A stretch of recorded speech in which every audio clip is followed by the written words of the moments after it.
Hi, welcome to Quirky Queen's Journals. My name's Kirsten. I have been making little book page zines, basically a mini magazine. I made it primarily with the view for using for a junk journal. However, when I was looking about, it seems that zines are very popular in all types of genres, but I'm looking at it specifically for a junk journal. And the only difference is the way you decorate it. So the first one, this is like a little traditional one where you just have all your book pages. I just made mine a Victorian lady photograph album where they all look at each other with disdain.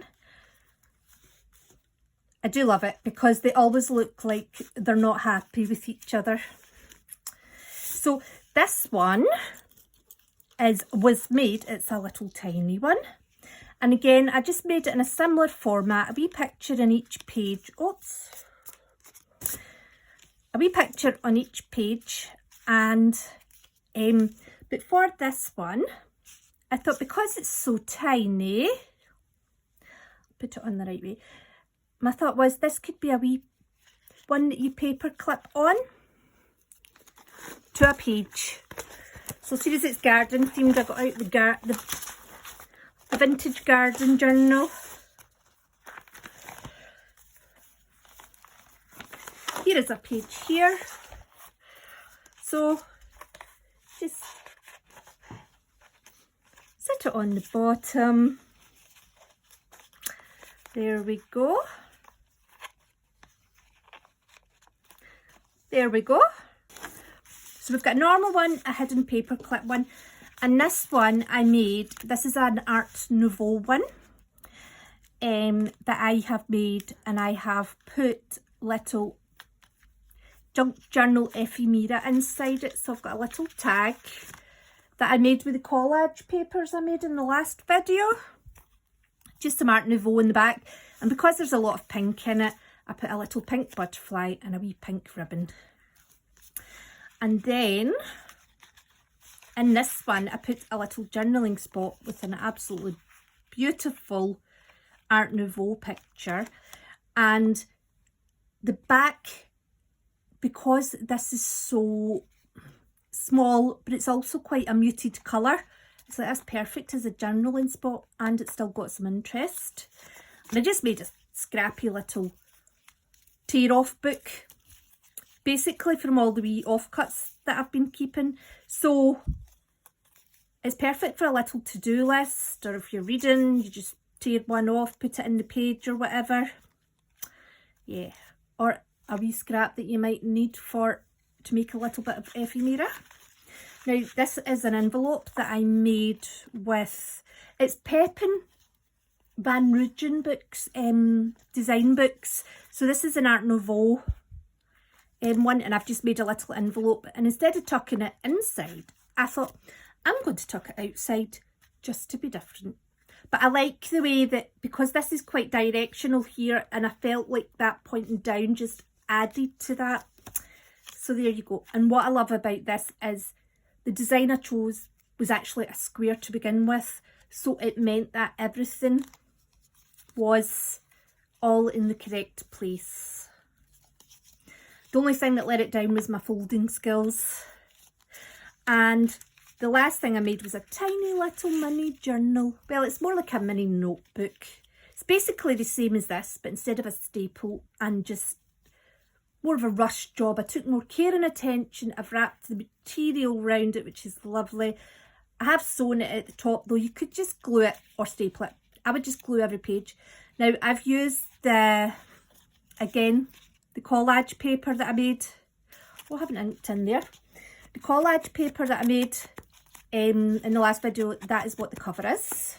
I should have gave it a wee bend though. There we go. There's a wee bend.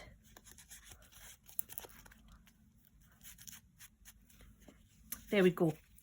And then again, it's just the same format, a little notebook. And these little bits of paper had little bits of pink paint on them, so I just figured it was ideal for this theme. So that is them. I love these. And making them with book pages is perfect. And you could decorate them before you start or you could decorate them. I decorated them after I had folded them. However, the sheet of paper, all the parts of the paper you can see are all on the same side. So you could decorate in advance or you could decorate after. And they're so easy. It's a 1-page fold and a little tear. So this is from The Hobbit, but it was a damaged book. So I don't even fix the wee tear at the end because I like that. So you fold it in half, you fold it in half. Okay, and then you fold it in half again. Now, it depends on how exact you want your folds. These here, see, they're not quite, well, they're definitely not perfect, but they stick out at different levels. This one was more perfect because I took a lot more time over it, and I've also glued bits like this here. This has not been glued. So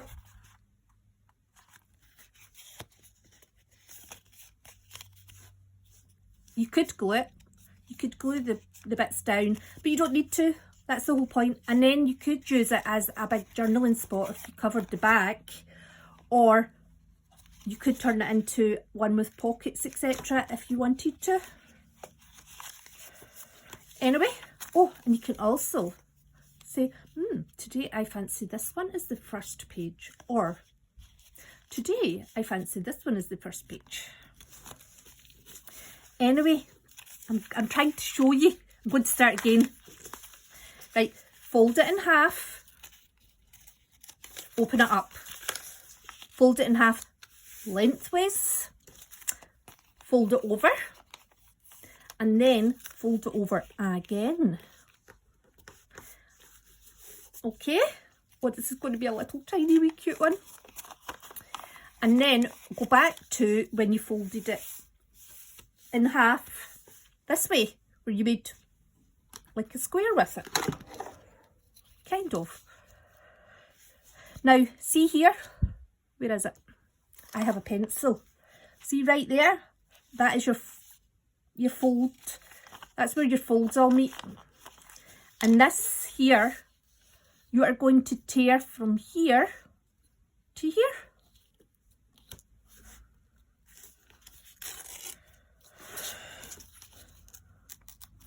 There we go. And that's it. So then, once you have your tear in the middle like so, fold it over, lengthways. Okay, like so. And then push this flap this way, and that flap this way. Fold it over.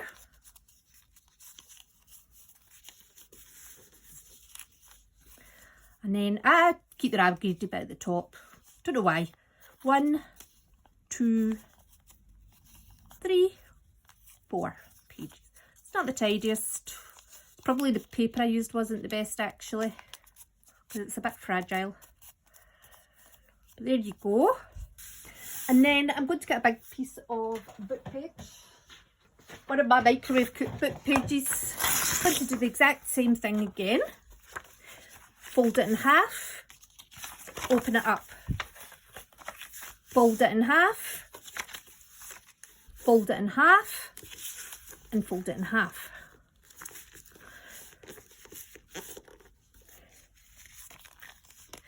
And then we'll open it all the way up. Okay, and then fold it in half. And again, this is our wee spot where our lines cross, right here. You don't need to mark it, it's just that you probably don't see it as well on the camera. It doesn't matter if you go a wee bit over either. And then fold it in half, push it together, and then these bits here, fold one flap one way and one flap the other way, and then fold it over. And that is us. 1, 2, 3, So I've got two wee zines here. So I made this one into a little sentiment zine where you can just write down your sentiments. Because there's gesso and watercolour and some labels on it, there's plenty of space just to write little phrases. I really like this, it's so cute. And it's got a fragility to it as well, which makes it even more special. You could definitely paperclip that. Would you? You probably wouldn't want a paperclip going on and off that Hobbit paper actually. Now this one is kind of for Halloween. So I have been attempting to do image transfers on the jelly plate and I'm not having much success. I've got 3 that I have managed to do adequately but not great. And I certainly haven't been able to do any more than that. So this is the first one. And she is a ballet dancer, and you can slightly see her, and this is my favourite one. Now I think these pictures look very spooky because they are so grainy, and there's a lot going on with the jelly prints as well. And it isn't just the book page that I'm using, because this book that this lady came from, I used another 3 pages from that book and none of them worked. So it's clearly something that I'm doing or not doing, but I will get there. And then this lady here, she is a famous movie star actually. I want to see Jane Mansfield, but I'm probably wrong. And then that's the back. So that's my little tribute to Halloween. So that's all the little zines. Now I think there's so much potential for the little zines. I think you could put them in little envelopes and give them instead of little cards. You could use them as little photo albums like I have here. Obviously as your wee mini quick junk journals, or a wee companion to add into a junk journal. Wee sentiment keeper and your wee hidden paper clips. But there'll be so much more. So I hope you enjoyed that, and I hope to see you soon, and take care.